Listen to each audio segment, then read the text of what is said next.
तो last class में हम लोगों ने ऑर्गेनिक केमिस्ट्री में यूज होने वाली कुछ छोटी छोटी चीज़ों के बारे में बात की। और अब हम थोड़ा और डिटेल में समझने की कोशिश करते हैं कि आखिर इस सेक्शन के अंदर हमें पढ़ना क्या है। तो चलिए एक छोटा सा एग्जांपल लेकर चलते हैं कि आपके सामने कोई भी एक केमिकल रिएक्शन में लिख रहा हूँ, CH3Cl OH नेगेटिव की प्रेजेंस में CH3OH बना रहा है और Cl नेगेटिव डिस्प्लेस हो रहा है।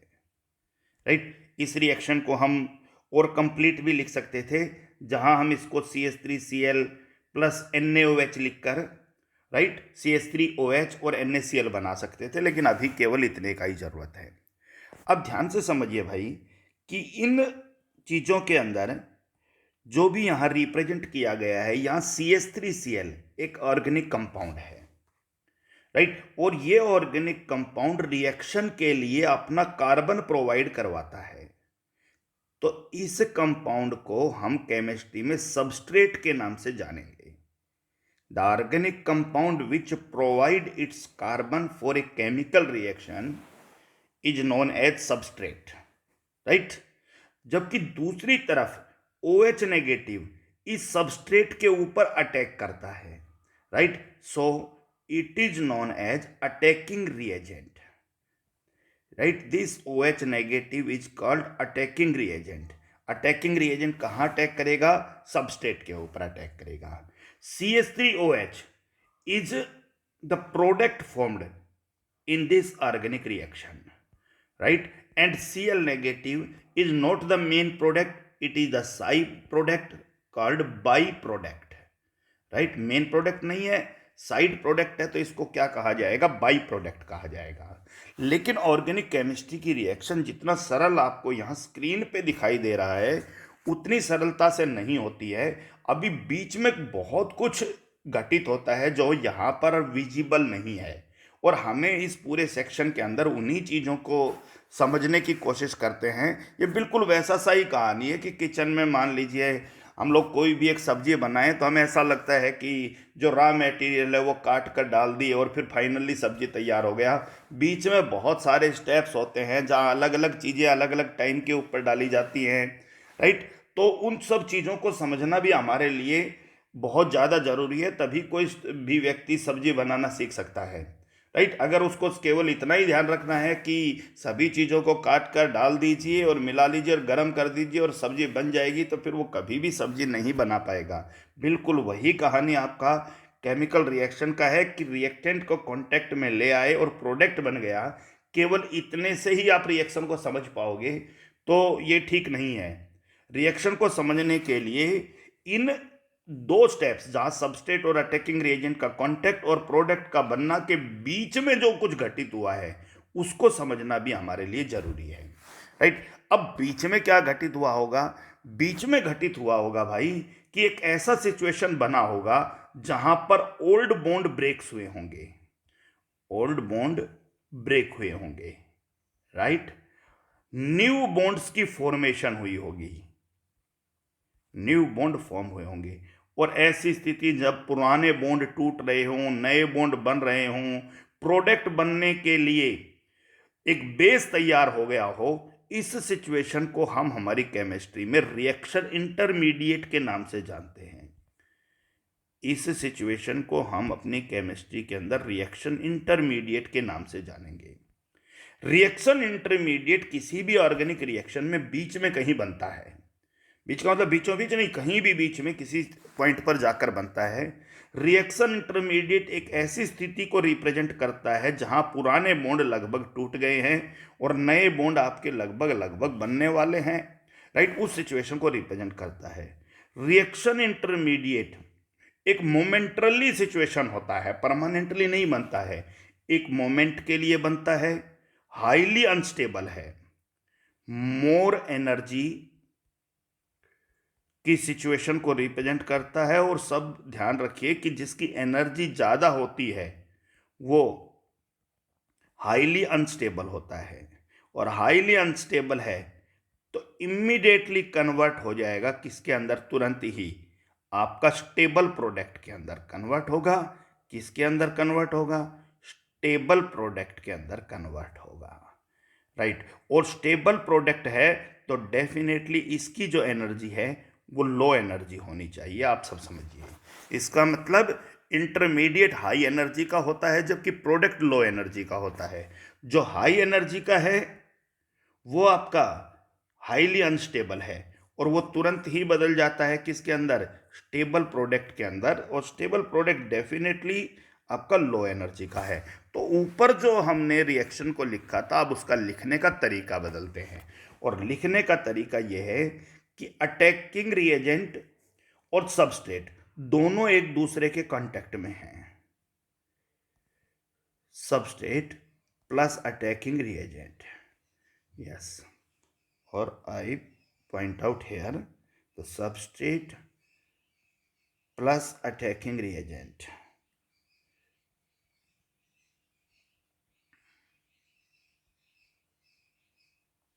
अटैकिंग रिएजेंट, इन दोनों के आपसी कांटेक्ट की वजह से फॉर्मेशन होता है किसका, रिएक्शन इंटरमीडिएट का, ओके। और उस रिएक्शन इंटरमीडिएट के हाईली अनस्टेबल होने की वजह से तुरंत ही फॉर्मेशन होता है किसका, प्रोडक्ट का। और प्रोडक्ट के साथ कुछ साइड प्रोडक्ट भी बन जाते हैं, राइट। तो एनर्जी के आधार पे आप देखो तो रिएक्टेंट की तो अपनी कुछ एनर्जी होती ही होती है, लेकिन रिएक्शन इंटरमीडिएट जो है, राइट, ध्यान दीजिए, वो हाई एनर्जी का होता है और लेस स्टेबल होता है। हमेशा ही ज़्यादा एनर्जी का बनेगा और लेस स्टेबल, और फिर वो किस में बदल जाएगा, लो एनर्जी के प्रोडक्ट के अंदर बदल जाएगा भाई, लो एनर्जी के स्टेबल प्रोडक्ट के अंदर कन्वर्ट होगा। हाई एनर्जी का था और अब वो लो एनर्जी के स्टेबल प्रोडक्ट के अंदर कन्वर्ट हो जाएगा। ये बात हमें समझना है। तो ठीक है, क्योंकि एनर्जी का शब्द हम बीच में ले आए हैं तो थोड़ा सा एनर्जी के बारे में भी हम लोग समझ लेते हैं, राइट। फिर हम अपने टॉपिक को और अच्छे से समझने की कोशिश करेंगे, आखिर एनर्जी का क्या मतलब है। अटैकिंग रिएजेंट और सबस्ट्रेट दोनों के बीच में कांटेक्ट होना है। अटैकिंग रिएजेंट और सबस्ट्रेट, ये एक पहला सिचुएशन है where I write here attacking reagent plus substrate. इन दोनों के पास जो एनर्जी है उसे आप इसकी इंटरनल एनर्जी कह सकते हो, that is called internal energy, right. और बहुत सारे सीन्स में क्या है भाई कि ये रखे रखे आपस में रिएक्ट नहीं कर रहे हैं। मान लीजिए आपने सबस्ट्रेट और अटैकिंग रिएजेंट को एक दूसरे के कांटेक्ट में रख दिया और रखने के बाद वो रिएक्शन नहीं कर रहे हैं, एक सिचुएशन समझ लीजिए, इसका मतलब उनकी इंटरनल एनर्जी रिएक्ट करने के लिए सफिशिएंट नहीं है। ध्यान दीजिए, अगर अटैकिंग रिएजेंट और सबस्ट्रेट दोनों को एक दूसरे के कांटेक्ट में रख दिया और फिर भी रिएक्शन नहीं हो रही है, तो इसका सीधा सा मतलब है कि वो रिएक्शन करने के लिए सफिशिएंट एनर्जी नहीं रखते हैं। तो ऐसी स्थिति में क्या करना पड़ेगा, हमें बाहर से हीट करना पड़ेगा, हमें बाहर से एनर्जी देनी पड़ेगी। इंटरनल एनर्जी इसके पास ऑलरेडी मौजूद है, अब हमें बाहर से क्या देना पड़ेगा, एनर्जी प्रोवाइड कराना पड़ेगा in the form of heat, right. अभी हम हीट के बारे में बात करते हैं, बाकी अलग अलग जगह अलग अलग पॉइंट पे बात कर लेंगे। हीट के तौर पे हमने मान लीजिए एनर्जी प्रोवाइड करा दी, अब इसके इंटरनल एनर्जी में बाहर से दी गई एनर्जी भी जुड़ गई। एक समय ऐसा आएगा जब अटैकिंग रिएजेंट और सबस्ट्रेट दोनों मिलके और इंटरमीडिएट बनाने लग जाएंगे। उस समय आपके द्वारा बाहर से प्रोवाइड कराई गई एनर्जी जो है उसे एक्टिवेशन एनर्जी कहेंगे। ये जो एनर्जी हम बाहर से प्रोवाइड करा रहे हैं इसे कहते हैं एक्टिवेशन एनर्जी, और इसको आप ई ए से रिप्रेजेंट करते हो, राइट। अब उसकी टोटल एनर्जी, इंटरनल एनर्जी थी उसके पास खुद की, ओके, रिएक्शन करने के लिए सफिशिएंट नहीं थी, बाहर से प्रोवाइड कराई गई energy that is called activation energy. तो जैसे ही वो रिएक्शन करने लग गए, उनकी जो टोटल एनर्जी है that is known as threshold energy. That energy is called threshold energy. Threshold energy वो मिनिमम एनर्जी होती है जो रिएक्टिंग मॉलिक्यूल्स के पास रिएक्शन करने के लिए होनी चाहिए। रिएक्टिंग मॉलिक्यूल्स के पास रिएक्शन करने के लिए जो एनर्जी होनी चाहिए उसे हम क्या कहते हैं? थ्रेशोल्ड एनर्जी कहते हैं। जब तक एनर्जी थ्रेशोल्ड एनर्जी से कम है तब तक बाहर से एक्टिवेशन एनर्जी देते रहिए। एक्टिवेशन एनर्जी देते रहोगे, कुछ इंटरनल एनर्जी मौजूद थी, और एक समय ऐसा आएगा जब इंटरनल एनर्जी और एक्टिवेशन एनर्जी का सम किसके बराबर हो जाएगा? थ्रेशोल्ड एनर्जी के बराबर हो जाएगा। सो इट इज एक्टिवेशन एनर्जी। और जैसे ही इंटरनल एनर्जी और एक्टिवेशन एनर्जी किसके बराबर हो जाए? थ्रेशोल्ड एनर्जी के बराबर हो जाए, समझ लीजिए उस समय किसकी फॉर्मेशन हो गई? प्रोडक्ट की नहीं, रिएक्शन इंटरमीडिएट की फॉर्मेशन हो गई। It is very essential part of organic chemistry. यानी जब आपका रिएक्शन का सिचुएशन ऐसा बन जाता है कि अटैकिंग रिएजेंट और सबस्ट्रेट थ्रेशोल्ड एनर्जी को अटेन कर लेते हैं, उस समय रिएक्शन इंटरमीडिएट की फॉर्मेशन हो जाती है। और रिएक्शन इंटरमीडिएट अनस्टेबल होता है, हम पहले भी बात कर चुके हैं, वो तुरंत ही स्टेबल प्रोडक्ट के अंदर बदल जाएगा। Right? So you can simply write as attacking reagent plus substrate. Okay, this is substrate plus attacking reagent gives reaction intermediate। एक दूसरे के कांटेक्ट में आके क्या बनाएंगे? रिएक्शन इंटरमीडिएट बनाएंगे। और रिएक्शन इंटरमीडिएट आपका किस में बदल जाएगा? प्रोडक्ट के अंदर। एनर्जी के टर्म में बात करें, इन दोनों के पास जो एनर्जी थी उसे इंटरनल एनर्जी कहते हैं, उसे इंटरनल एनर्जी कहते हैं। अब अगर ये रिएक्ट नहीं कर रहे हैं तो डेफिनेटली हम बाहर से कुछ एनर्जी प्रोवाइड कराएंगे। हमने बाहर से कुछ एनर्जी प्रोवाइड की, that energy is called activation energy. Right? और जैसे ही इन दोनों की एनर्जी किसके बराबर होगी? थ्रेशोल्ड एनर्जी के बराबर हो गई, समझ जाइए उस समय क्या बन जाएगा? प्रोडक्ट बन जाएगा। तो डेफिनेटली बहुत सारी एनर्जी देने के बाद आपका रिएक्शन इंटरमीडिएट बना है, वेरी सॉरी, बहुत सारी एनर्जी देने के बाद जब रिएक्शन इंटरमीडिएट बना है तो रिएक्शन इंटरमीडिएट का एनर्जी जो है वो बहुत ज़्यादा होगा। थोड़ा ग्राफिकली समझने की कोशिश कीजिए। It represent for energy and this is for progress of the reaction. Progress of reaction versus energy, ये है एनर्जी। ओके, और एक रिएक्शन हम यहां लिख देते हैं कि H2 प्लस I2, कोई भी एक रिएक्शन लिख देते हैं, जरूरी नहीं है ऑर्गेनिक ही लिखूं मैं, हर रिएक्शन में यही मैकेनिज्म एप्लीकेबल है, और मिलके 2HI बना रहे हैं। This is a part. A2 और B2 मिलके 2AB बना रहे हैं। और सिंप्लीफाइड कर देता हूं आपके लिए, किसी पर्टिकुलर चीज पे ना जाके, A2 plus B2 will give you 2AB। So how it is represented by graph, right? So let us suppose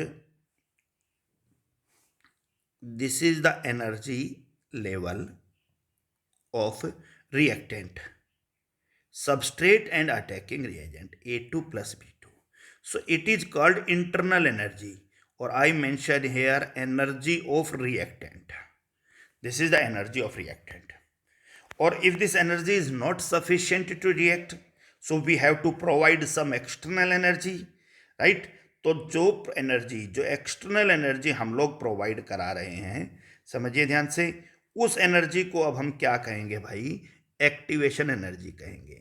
so let us suppose we provide some energy to it, and this is the energy provided us, and there is a situation where old bond of A and A almost break, B and B almost break, and new bond between A and be formed.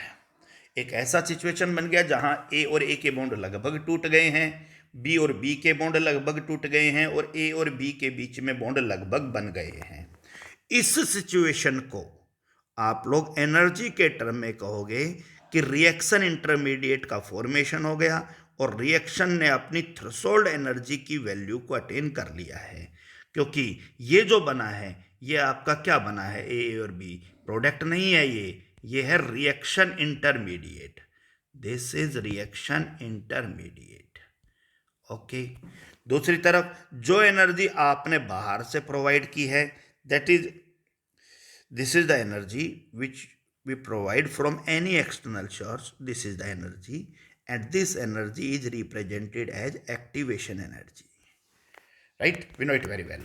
Reaction intermediate है, आप सबको पता है high energy का है, बिल्कुल high energy का है और अनस्टेबल है। अब ये तुरंत ही किसी स्टेबल प्रोडक्ट के अंदर कन्वर्ट होगा, राइट? किसी भी स्टेबल प्रोडक्ट के अंदर, और प्रोडक्ट लो एनर्जी का होगा तो कहीं भी जाकर बदलेगा और यहीं से तय होगा रिएक्शन एक्सोथर्मिक होगी या एंडोथर्मिक होगी। फिलहाल मैं कहीं पर भी जाके रोक देता हूं, मान लीजिए मैंने यहां जाकर रोक दिया। ये जो पॉइंट है ये एनर्जी ऑफ द प्रोडक्ट को रिप्रेजेंट कर रहा है और यहां पर फॉर्मेशन हो गई है आपकी 2AB की। तो एक बहुत सिंपलीफाइड पाथ है। इस तरह से आप किसी भी ऑर्गेनिक केमिस्ट्री के पाथ को समझ सकते हो कि आखिर कैसे रिएक्टेंट को प्रोडक्ट के अंदर कन्वर्ट किया जाएगा, बीच में क्या बनेगा, और एनर्जी के टर्म में कहाँ हम इंटरनल एनर्जी शब्द इस्तेमाल कर रहे हैं या एनर्जी ऑफ द रिएक्टेंट, बाहर से प्रोवाइड की गई एनर्जी को हम क्या कह रहे हैं, और जिस समय पुराने बॉन्ड लगभग टूटते हैं नए बॉन्ड लगभग बनते हैं, राइट? यानी जिस समय रिएक्शन इंटरमीडिएट का फॉर्मेशन होता है उस समय एनर्जी को क्या कहेंगे, राइट? और जब कोई भी रिएक्शन अपनी थ्रेशोल्ड एनर्जी की वैल्यू को अटेन कर लेता है तो क्या उस समय प्रोडक्ट बनता है या इंटरमीडिएट बनता है। तो हमारे बहुत छोटे छोटे पॉइंट्स क्लियर हो गए हैं। तो ये छोटी छोटी चीज़ें हमें ध्यान से समझना है, तो ये भी हमारे लिए एक इम्पोर्टेंट पॉइंट था। चलिए अब हम समझने की कोशिश करते हैं उसी रिएक्शन को एक बार दोबारा एनर्जी के टर्म में, राइट? दैट इज जो हमने पहले यूज किया था, CH3Cl plus OH negative will bring you CH3OH plus Cl negative, right? So CH3Cl और OH नेगेटिव आपस में इंटरेक्ट करेंगे, राइट? बाहर से एनर्जी की जरूरत पड़ेगी, राइट? ये सब सीन, और फिर उसके बाद इंटरमीडिएट बनेगा और फिर प्रोडक्ट बनेगा। मैकेनिज्म को समझाने के बहुत अलग अलग तरीके हैं। एक मैकेनिज्म मैं यहाँ लिख देता हूँ, ये है आपके पास C है, H है, H है, और ये कार्बन क्लोरीन बॉन्ड है, राइट? और ये कार्बन क्लोरीन बॉन्ड जो है ये एक पोलर बॉन्ड है, क्योंकि क्लोरीन ज़्यादा इलेक्ट्रोनेगेटिव है, क्लोरीन पर स्लाइटली नेगेटिव और कार्बन पर slightly positive, right? And this is the attacking reagent OH negative.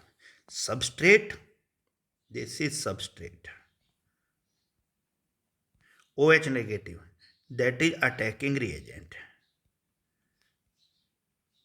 Attacking reagent. तो एक सिचुएशन क्या बनेगा, this is the situation where carbon hydrogen hydrogen hydrogen and this is the carbon chlorine bond. ये situation क्या होगा भाई कि carbon chlorine bond लगभग लगभग टूट जाएगा। OH नेगेटिव, क्योंकि सबको पता है इसके ऊपर नेगेटिव चार्ज है तो ये अटैक कर देगा कहाँ पर, पॉजिटिव चार्ज के ऊपर। OH नेगेटिव के पास इलेक्ट्रॉन ज़्यादा हैं और कार्बन स्लाइटली पॉजिटिव के पास इलेक्ट्रॉन कम है, तो ज़्यादा इलेक्ट्रॉन वाला वहाँ अटैक करेगा जहाँ इलेक्ट्रॉन कम है, तो कार्बन क्लोरीन बॉन्ड लगभग लगभग टूट जाएगा। जैसे ही OH इस कार्बन की तरफ बढ़ेगा वैसे वैसे क्लोरीन इस कार्बन से अवे जाएगा, राइट? और एक सिचुएशन ये बन गया कि कार्बन क्लोरीन बॉन्ड लगभग लगभग टूट गया और कार्बन OH बॉन्ड लगभग लगभग बन गया, राइट? ये जो सिचुएशन है ये आपका रिएक्शन इंटरमीडिएट का सिचुएशन है। This is reaction intermediate, right? और उसके बाद रिएक्शन इंटरमीडिएट तुरंत ही स्टेबल प्रोडक्ट के अंदर बदल जाएगा। ये आपका OH है और प्लस में Cl नेगेटिव बाहर चला गया है। So this is reaction product. Energy के टर्म में बात करें, इन दोनों की एनर्जी इंटरनल एनर्जी थी, that is represented by energy of the reactant.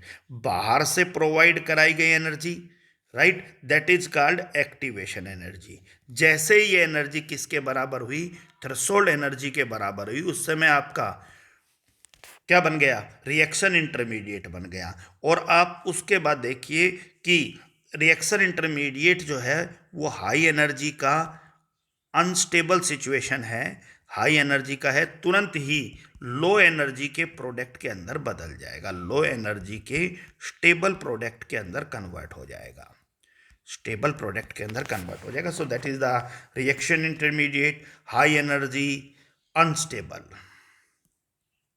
अब यहां से एक इंपॉर्टेंट चीज और निकल के आती है जो आप पूरी ऑर्गेनिक केमिस्ट्री में फ्रीक्वेंटली यूज करोगे कि रिएक्शन इंटरमीडिएट हाई एनर्जी का है और अनस्टेबल है। फिर से मैं एक बार ग्राफ के ऊपर आता हूं, progress of the reaction. Okay, energy of the reactant, this is energy of the reactant. बाहर से एनर्जी प्रोवाइड की और एनर्जी किसके बराबर हो गई, थ्रेशोल्ड एनर्जी के बराबर हो गई, और आपका प्रोडक्ट यहां आकर बन गया। अब आप देखिए, ये है आपका रिएक्शन इंटरमीडिएट का सिचुएशन, रिएक्शन इंटरमीडिएट, और आपका प्रोडक्ट बन गया।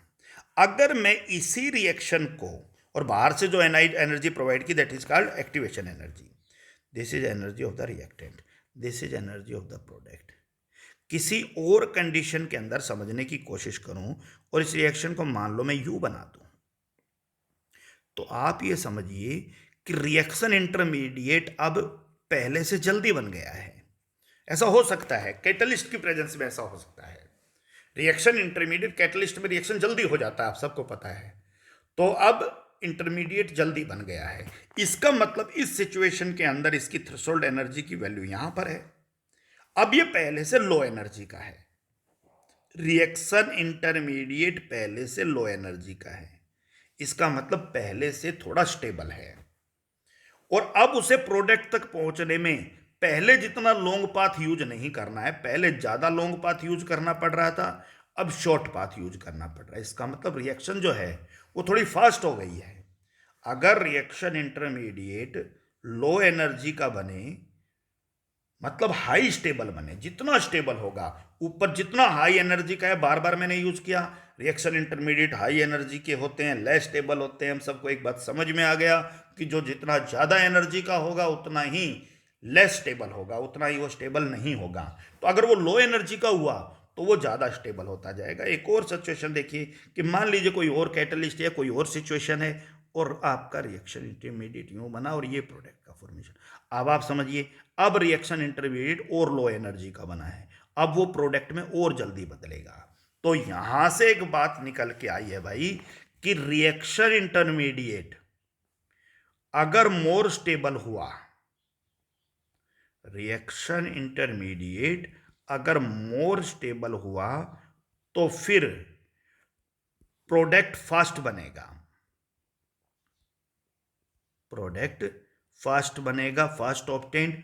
इसका मतलब रिएक्शन जो है उसकी स्पीड फास्ट होगी, रिएक्शन की स्पीड जो है वो क्या होगी, फास्ट होगी। तो पूरे चैप्टर के अंदर इस पॉइंट पर बात करोगे कि more the reaction intermediate is stable, जितना ज़्यादा रिएक्शन इंटरमीडिएट स्टेबल होगा, more the reaction intermediate is stable, जितना रिएक्शन इंटरमीडिएट स्टेबल होगा उतना ही faster will be the reaction, उतना ही रिएक्शन क्या होगा, फास्ट होगी द रिएक्शन। तो जब भी हम ऑर्गेनिक केमिस्ट्री के बेसिक्स के ऊपर जाएंगे तो हम लोग कुछ छोटे छोटे थ्योरेटिकल अटेम्प्ट करेंगे रिएक्शन को समझने का, जिनको मैकेनिज्म बोलते हैं।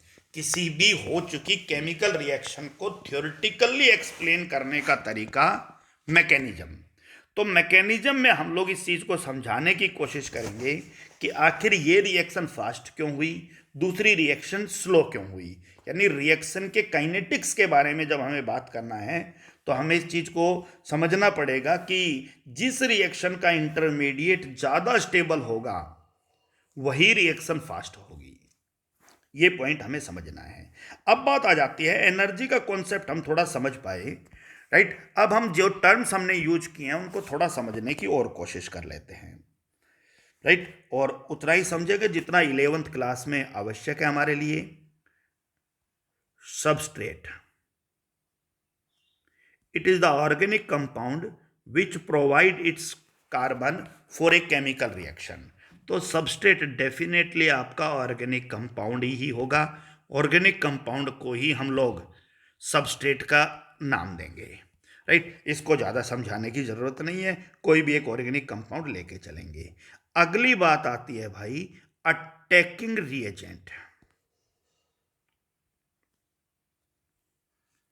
अटैकिंग रिएजेंट जो है भाई वो ऑर्गेनिक भी हो सकता है और इनऑर्गेनिक भी हो सकता है।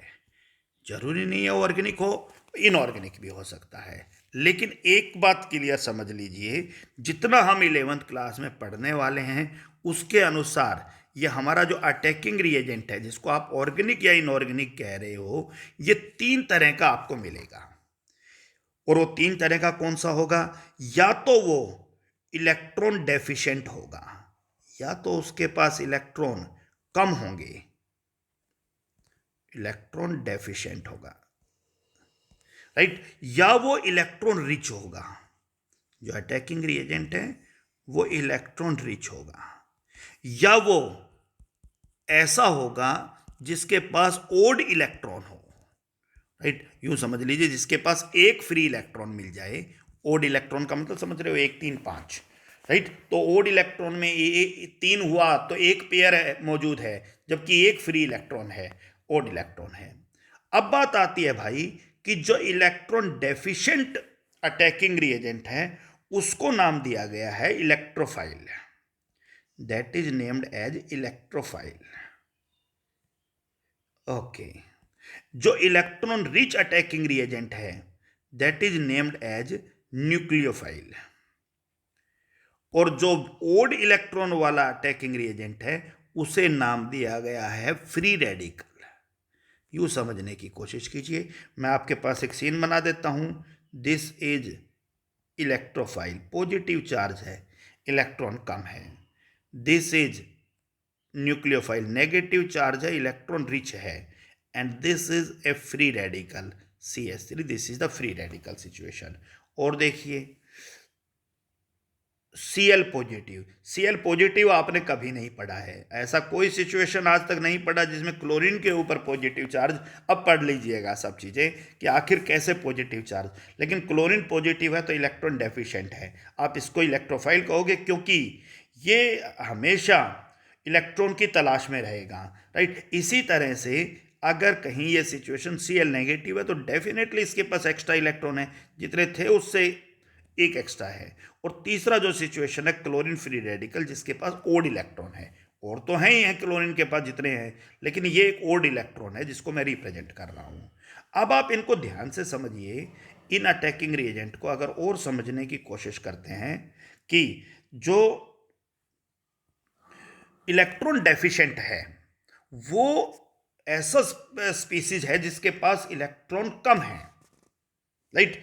तो वो हमेशा वहां अटैक करेगा जहां इलेक्ट्रॉन ज्यादा है, यानी हमेशा उस चीज को ढूंढेगा सबस्ट्रेट के पास in search of electron rich site. वो इलेक्ट्रॉन रिच साइट की सर्च में रहेगा हमेशा। इलेक्ट्रोफाइल है, इलेक्ट्रॉन कम है, तो हमेशा ऐसी जगह ढूंढेगा जहां पर इलेक्ट्रॉन ज्यादा है।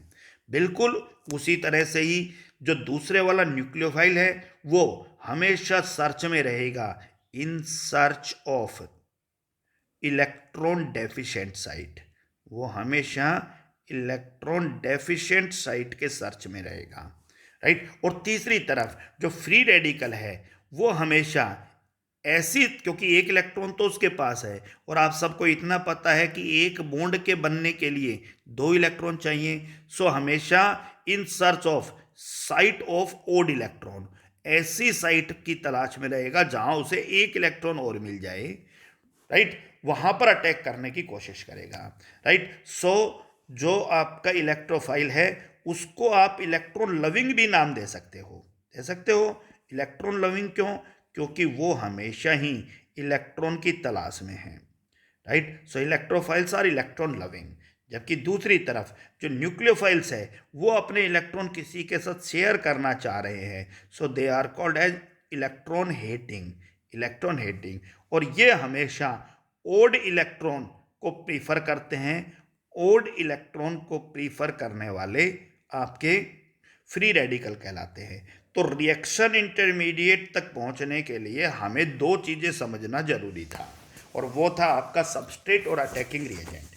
अटैकिंग रिएजेंट 3 तरह के डिस्कशन में लेकर आएंगे हम लोग, दैट इज इलेक्ट्रोफाइल, न्यूक्लियोफाइल और फ्री रेडिकल। थोड़ा और समझने की कोशिश करते हैं, 1 बाय 1 हम सभी चीज़ों तक पहुंच जाएंगे। The first seen that is we will discussing again about this point, and that is attacking reagent. Okay, so attacking reagent number 1 electrophile. अब आप सबको समझ में आ गया भाई कि इलेक्ट्रोफाइल जो है वो इलेक्ट्रॉन डेफिशिएंट अटैकिंग रिएजेंट है। इलेक्ट्रॉन डेफिशिएंट है बेटा, तो फिर ये आपके लिए समझने की आसान बात है कि ये इलेक्ट्रॉन लविंग है। और इलेक्ट्रॉन लविंग है तो हमेशा हमेशा अटैक करेगा इलेक्ट्रॉन रिच साइट के ऊपर। कहाँ अटैक करेगा? इलेक्ट्रॉन रिच साइट, जहाँ इसको इजीली इलेक्ट्रॉन मिल जाए। और इलेक्ट्रॉन रिच साइट का मतलब या तो ये कहीं भी लोन पेयर के ऊपर अटैक करेगा। कहाँ अटैक करेगा? लोन पेयर के ऊपर। या फिर ये कहीं भी पाई बॉन्ड के इलेक्ट्रॉन्स हैं उनके ऊपर अटैक करेगा, जो इजीली अवेलेबल होते हैं। समझने की कोशिश कीजिए कि मान लीजिए एक इलेक्ट्रोफाइल है E positive, and let us suppose this is H2O, right, electron rich है, और ये हमारा इलेक्ट्रोफाइल है। ई और पॉजिटिव भी लगा दिया मैंने ताकि और अच्छे से पता चल जाए इलेक्ट्रॉन डेफिशिएंट है। So now this E positive will attack on this lone pair. Direction का मतलब इलेक्ट्रॉन की डायरेक्शन है, एरो का तीर किधर जा रहा है, ये डायरेक्शन ऑफ इलेक्ट्रॉन रिप्रेजेंट कर रहा है भाई, राइट। जबकि दूसरी तरफ आप समझिए ई पॉजिटिव ने H2O के ऊपर अटैक किया है। So here E positive is electrophile. और हम देखिए किन चीज़ों को समझने की कोशिश करेंगे। CH2 double bond CH2, and I again mention a point E positive. Now E positive will attack on the pi electrons. ये पाई इलेक्ट्रॉन्स पर अटैक करेगा। तो मेरे ख्याल से आप लोगों को इतना समझ में आ गया होगा कि ई पॉजिटिव एक इलेक्ट्रॉन डेफिशिएंट पॉइंट है। ई पॉजिटिव एक इलेक्ट्रॉन डेफिशिएंट पॉइंट है। कहाँ पर अटैक कर रहा है भाई? समझने की कोशिश कीजिए, कहाँ अटैक कर रहा है? वहाँ अटैक कर रहा है जहाँ इसको इलेक्ट्रॉन एक्स्ट्रा मिल रहे हैं। अब आपसे कोई पूछे भाई इलेक्ट्रॉन एक्स्ट्रा का क्या मतलब है, इजीली अवेलेबल इलेक्ट्रॉन्स का क्या मतलब है, तो आप सीधा सा समझ सकते हो भाई कि लोन पेयर के इलेक्ट्रॉन और पाई इलेक्ट्रॉन, क्योंकि कोवलेंट बॉन्ड 2 तरह का होता है, एक सिग्मा और एक पाई। पाई बॉन्ड एक वीक बॉन्ड होता है। तो आप इसको इजीली कह सकते हो कि इलेक्ट्रोफाइल या तो लोन पेयर पे अटैक करेंगे और वहां से पेयर को लेने की कोशिश करेंगे, या पाई इलेक्ट्रॉन्स पे अटैक करेंगे जहां से इलेक्ट्रॉन लेने की कोशिश करेंगे, राइट। और एक और इंपॉर्टेंट बात कि इलेक्ट्रोफाइल एक इलेक्ट्रॉन के सर्च में नहीं होता है। इलेक्ट्रोफाइल हमेशा पेयर ऑफ इलेक्ट्रॉन के सर्च में होता है। Electrophile is in search of pair of electron, pair of electron. इसीलिए हमने पहले भी बात की थी Na पॉजिटिव इलेक्ट्रोफाइल नहीं हो सकता है, क्योंकि Na पॉजिटिव को केवल एक इलेक्ट्रॉन चाहिए, right. Na positive represent 228, right. Noble gas configuration है, लेकिन उसका एक्चुअल कॉन्फ़िगरेशन 281 होता है, राइट। तो अगर वो एक इलेक्ट्रॉन ले लेगा तो वो आपका सोडियम में बदल जाएगा और आप उसका कॉन्फ़िगरेशन क्या हो जाएगा, 28 हो जाएगा। और सोडियम सबको पता है कि किसी भी कंडीशन में Na नेगेटिव नहीं बनाता है, उसे पेयर नहीं चाहिए। लेकिन H positive again with 0 electron, लेकिन इसे कोवलेंट बॉन्ड बनाने के लिए 2 इलेक्ट्रॉन यूज करना है। तो H पॉजिटिव इलेक्ट्रोफाइल है, Na पॉजिटिव इलेक्ट्रोफाइल नहीं है, आपको पता होना चाहिए, क्योंकि H पॉजिटिव एक पेयर ऑफ इलेक्ट्रॉन यूज करके कोवलेंट बॉन्ड बनाएगा। कैसे बनाएगा, इस तरह का सिचुएशन है। ये आपका 2 इलेक्ट्रॉन यहाँ दिखा दिया, 2 यहाँ दिखा दिया और यहाँ H पॉजिटिव। अगले सीन में देखिए, ये जो 2 इलेक्ट्रॉन हैं, ये 2 इलेक्ट्रॉन आपके H पॉजिटिव के लिए अवेलेबल है। तो ऑक्सीजन देगा नहीं 2 इलेक्ट्रॉन, ऑक्सीजन क्या करेगा, अपने इन 2 इलेक्ट्रॉन को H पॉजिटिव के साथ यूं शेयर करेगा। क्लियर हो गया, राइट। एक हाइड्रोजन की तरफ, एक अपने पास, लेकिन अब ये कोवलेंट बॉन्ड है और H का पॉजिटिव चार्ज खत्म और आपके लिए ये कोवलेंट बॉन्ड का फॉर्मेशन हो गया। सो H positive is called electrophile. और मैंने बहुत अच्छे से समझाया है कि ऐसी स्थिति में O के ऊपर पॉजिटिव चार्ज आ जाएगा, राइट। अब बात आती है भाई कुछ एग्जाम्पल्स इलेक्ट्रोफाइल्स के, जिनको आपको ध्यान रखना है। अब आप सब इतने से तो परिचित हो ही गए हो कि सर इलेक्ट्रोफाइल्स जो है वो आपका इलेक्ट्रॉन डेफिशिएंट है, राइट। इलेक्ट्रॉन डेफिशिएंट और इलेक्ट्रॉन लविंग है, हमेशा इलेक्ट्रॉन रिच साइट पर अटैक करता है। तो बहुत सारे पॉजिटिवली चार्ज स्पीसीज इलेक्ट्रोफाइल का काम कर सकते हैं, जैसे कि H पॉजिटिव एक इलेक्ट्रोफाइल है, राइट। अभी मैंने बताया Cl पॉजिटिव इलेक्ट्रोफाइल है, Br पॉजिटिव इलेक्ट्रोफाइल है, राइट। NO2 पॉजिटिव इलेक्ट्रोफाइल है। बहुत सारे इलेक्ट्रोफाइल्स के बारे में बात करेंगे। I पॉजिटिव इलेक्ट्रोफाइल से 1 बाय 1 हम इन चीज़ों के बारे में बात कर लेंगे, राइट। दूसरी तरफ ये देखिए, अभी हमने सबसे पहले इसी एग्जांपल को दिया था CH3 पॉजिटिव, ये सब इलेक्ट्रोफाइल हैं। दूसरी तरफ कुछ न्यूट्रल स्पीसीज जिनका ऑक्टेट कंप्लीट नहीं है, वो भी इलेक्ट्रोफाइल का काम करते हैं। AlCl3 एक इलेक्ट्रोफाइल है क्योंकि एल्यूमिनियम का ऑक्टेट कंप्लीट नहीं है। BF3 एक इलेक्ट्रोफाइल है क्योंकि बोरोन का ऑक्टेट कंप्लीट नहीं है। बहुत फ्रीक्वेंटली हम यूज करेंगे। BF3 में 3 ही कोवलेंट बॉन्ड बना रखे हैं और बोरोन के सराउंडिंग में केवल 6 इलेक्ट्रॉन हैं। SO3 को फ्रीक्वेंटली यूज करेंगे हम लोग, राइट, इलेक्ट्रोफाइल के ऊपर। तो हम ये छोटी छोटी चीज़ें 1 बाय 1 समझने की कोशिश करेंगे कि जिनमें भी सेंट्रल एटम का ऑक्टेट कंप्लीट नहीं है या फिर सेंट्रल एटम कहीं भी पॉजिटिव चार्ज शो कर रहा है, तो फिर उस स्थिति के अंदर वो आपका इलेक्ट्रोफिलिक सेंटर होगा। और थोड़ा ध्यान दीजिए अपने प्रीवियस नॉलेज को चेक करते हुए कि ये सब वो स्पीसीज हैं जिनको आपने पुराने सेक्शन के अंदर लेविस के अकॉर्डिंग एसिड कहा था। Lewis acid are electron pair acceptor, right. Lewis acid कहा था हमने अपने इक्विलिब्रियम चैप्टर के अंदर। So these are electron pair acceptor. So second scene जिसके बारे में हमें समझना है, दैट इज द न्यूक्लियोफाइल्स। अब न्यूक्लियोफाइल्स जो है वो इलेक्ट्रॉन रिच स्पीसीज है। These are electron rich. इसको आप इलेक्ट्रॉन हेटिंग भी कह सकते हो, क्योंकि ये इलेक्ट्रॉन पेयर डोनर होता है। एक इलेक्ट्रॉन नहीं, इलेक्ट्रॉन पेयर डोनर होता है। हमेशा अटैक करता है वहाँ पर जहाँ इलेक्ट्रॉन कम है, हमेशा इलेक्ट्रॉन डेफिशिएंट साइट के ऊपर अटैक करता है।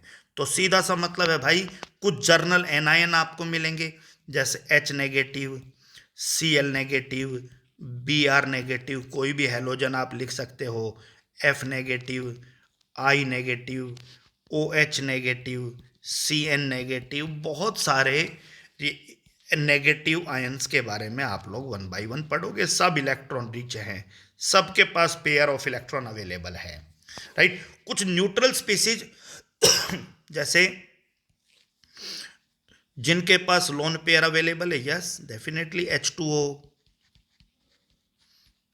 NH3, राइट, CH3OH एटसेट्रा, बहुत सारे पढ़ेंगे भाई हम, राइट। CH3NH2, बहुत सारे न्यूक्लियोफाइल्स के बारे में बात करेंगे। और ध्यान से देखिए, सब इलेक्ट्रॉन रिच हैं, सबके पास एक्स्ट्रा पेयर ऑफ इलेक्ट्रॉन है। हमेशा उस साइट पर अटैक करेंगे जहां इलेक्ट्रॉन डेफिशिएंट है और वहां पर जाकर अपना पेयर ऑफ इलेक्ट्रॉन ये यूज करेंगे। तो ये भी एक एसेंशियल पार्ट था। और इन सबको ध्यान दीजिए, लेविस ने क्या कहा था? बेस कहा था।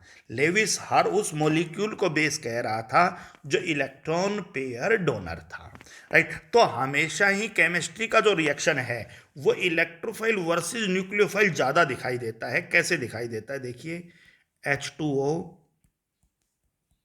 and here is E positive, right? And we know it very well that E positive will attack on this. So we can simply write as this is a nucleophile and this is electrophile, right? Electrophile है। और समझिए ध्यान से, CH2 double bond CH2 और इसके ऊपर attack होता है H पॉजिटिव। अब हम सबको पता है भाई H पॉजिटिव कहाँ अटैक करेगा? पाई इलेक्ट्रॉन्स के ऊपर। इस केस में ये आपका किसका काम कर रहा है? न्यूक्लियोफिलिक सेंटर का काम कर रहा है। ये किसका काम कर रहा है? इलेक्ट्रोफाइल का काम कर रहा है। और समझिए, CH3NH2, this is the electron pair available and this is H positive. So this is the direction, it is nucleophilic center and this is electrophilic center. ये छोटी छोटी चीजें हैं जो हमें और समझनी थी। और तीसरा जो पॉइंट है that is the free radical. बहुत छोटा सा चीज है, राइट। फ्री रेडिकल ऐसा सिचुएशन है जहां पर आपका फ्री इलेक्ट्रॉन अवेलेबल होता है। तो free radical generally covalent bond के होमोलाइटिक फ्यूजन से तैयार होता। होमो का मतलब है कि इस तरह से कोवलेंट बॉन्ड टूटे कि उसके इलेक्ट्रॉन दोनों एटम्स के द्वारा इक्वली शेयर किए जाएं by homolytic fusion of covalent bond.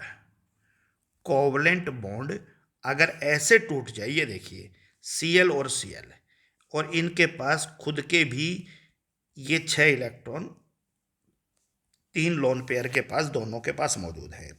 किसी भी स्पेसिफिक कंडीशन में, मान लीजिए लाइट की प्रेजेंस में, ये जो बॉन्ड के 2 इलेक्ट्रॉन हैं क्लोरीन क्लोरीन में, एक इलेक्ट्रॉन इस क्लोरीन के पास, एरो समझिए half headed arrow, transfer of 1 electron, और एक इलेक्ट्रॉन इस क्लोरीन के पास चला जाए तो ये वाला क्लोरीन 3 लोन पेयर और ये वो इलेक्ट्रॉन है। अब इसके पास 7 इलेक्ट्रॉन है, ओड इलेक्ट्रॉन है, राइट। इसे हम लोग फ्री रेडिकल का नाम देते हैं। These are known as free radical. That is the situation free radical, right. बिल्कुल सिमिलर सिचुएशन देखिए, CH3 अगर किसी भी कंडीशन में बॉन्ड के दोनों इलेक्ट्रॉन दोनों CH3 के पास चले जाएं, फिर से किसका जनरेशन हो गया? फ्री रेडिकल का। This is free radical CH3 and it is another CH3 free radical. तो फ्री रेडिकल के फॉर्मेशन के लिए हमने एक पॉइंट इस्तेमाल किया, homolytic fusion of covalent bond. Covalent bond के होमोलाइटिक फ्यूजन से बिल्कुल उसी तरीके से हम लोग बात कर लेते हैं फ्यूजन ऑफ कोवलेंट बॉन्ड। आज के लिए लास्ट सेक्शन है fusion of covalent bond. Covalent bond का fusion. Number 1, homolytic fusion. Homolytic fusion का मतलब है कि बॉन्ड के इलेक्ट्रॉन दोनों एटम्स में इक्वली शेयर हो जाएं। तो आपको जी इसके बारे में तो अभी हमने बात किया ही है कि अगर CH3 और CH3 के बीच में बॉन्ड का क्लीवेज इस तरीके से हो जाए कि बॉन्ड के 2 इलेक्ट्रॉन दोनों कार्बन के द्वारा इक्वली शेयर कर लिए जाए, तो इस तरह का जो कोवलेंट बॉन्ड का टूटना है उसे होमोलाइटिक फ्यूजन कहेंगे। और क्या जनरेट होगा? फ्री रेडिकल जनरेट होगा। क्या जनरेट होगा? Free radical. लेकिन अगर हेट्रोलाइटिक फ्यूजन हो, हेट्रोलाइटिक का मतलब कि बॉन्ड के इलेक्ट्रॉन्स किसी एक एटम की तरफ चले जाएं, हेट्रोलाइटिक फ्यूजन, राइट। अब किसकी तरफ जाएंगे? डेफिनेटली इलेक्ट्रॉन पेयर दोनों के साथ इक्वली शिफ्ट नहीं होगा, शिफ्ट होगा किसकी तरफ? Towards more electronegative atom. जो ज्यादा इलेक्ट्रोनेगेटिव एटम है उसकी तरफ शिफ्ट होगा। तो चलिए इसको भी एक सीन से समझने की कोशिश करते हैं कि ये है CH3 और ये इनके बीच में एक X के साथ जोड़ दिया और इलेक्ट्रोनेगेटिविटी यहाँ पर मैंने लिख दी कि इलेक्ट्रोनेगेटिविटी कार्बन की ज़्यादा है किससे, एक्स से।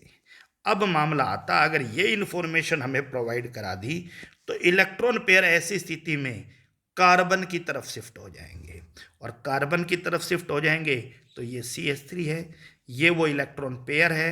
एक तो कार्बन का ही था, एक एक्स्ट्रा आया है तो नेगेटिव चार्ज आ गया, और प्लस में एक्स का एक इलेक्ट्रॉन एक्स से अवे चला गया, इसके ऊपर पॉजिटिव चार्ज आ गया। It is called heterolytic fusion of covalent bond. और यहां पर जो कार्बन बना है जिसके ऊपर एक नेगेटिव चार्ज आया है, उसे कार्बा एनायन के नाम से जाना जाएगा। किसके नाम से, कार्बा एनायन। कल मैं इसके बारे में बहुत डिटेल में बात करूंगा, कार्बा एनायन क्या होता है, लेकिन कोवलेंट बॉन्ड के फ्यूजन को थोड़ा समझ लेना है। राइट, CH3, और मान लीजिए बॉन्ड बन गया है Y के साथ, और इलेक्ट्रोनेगेटिविटी Y की ज़्यादा है किससे, कार्बन से। ओके, Y अगर ज़्यादा इलेक्ट्रोनेगेटिव है तो फिर बच्चों इलेक्ट्रॉन पेयर किसकी तरफ शिफ्ट होगा, Y की तरफ शिफ्ट होगा। इस तरह से कोवलेंट बॉन्ड टूटेगा। So carbon acquire a positive charge और Y acquire a negative charge with this lone pair of electron. Right, so this carbon acquiring a positive charge is known as carbocation. Right, तो कल की class में हम लोग बहुत detail में बात करेंगे कार्बोकैटायन और कार्बा एनायन के बारे में। फ्री रेडिकल पर बहुत अच्छे से बात करेंगे। तो आज हमने सबस्ट्रेट को समझने की कोशिश की, अटैकिंग रिएजेंट को समझने की कोशिश की। कल हमारा पूरा फोकस रिएक्शन इंटरमीडिएट के ऊपर रहेगा, और फिर आपको केमिस्ट्री के बेसिक कॉन्सेप्ट समझाए जाएंगे। अभी इंट्रोडक्टरी पार्ट चल रहा है, इंट्रोडक्शन चल रहा है। जब तक हम इन चीज़ों को नहीं समझ पाएंगे तब तक किसी भी सिचुएशन में हम लोग ऑर्गेनिक केमिस्ट्री को नहीं समझ पाएंगे। राइट, तो बहुत अच्छे से डीपली अपने नोट्स तैयार करते जाइए। साथ साथ कोई डाउट्स है तो आप लोग मैसेज में मेरे पास भेज सकते हो। So that's all for today.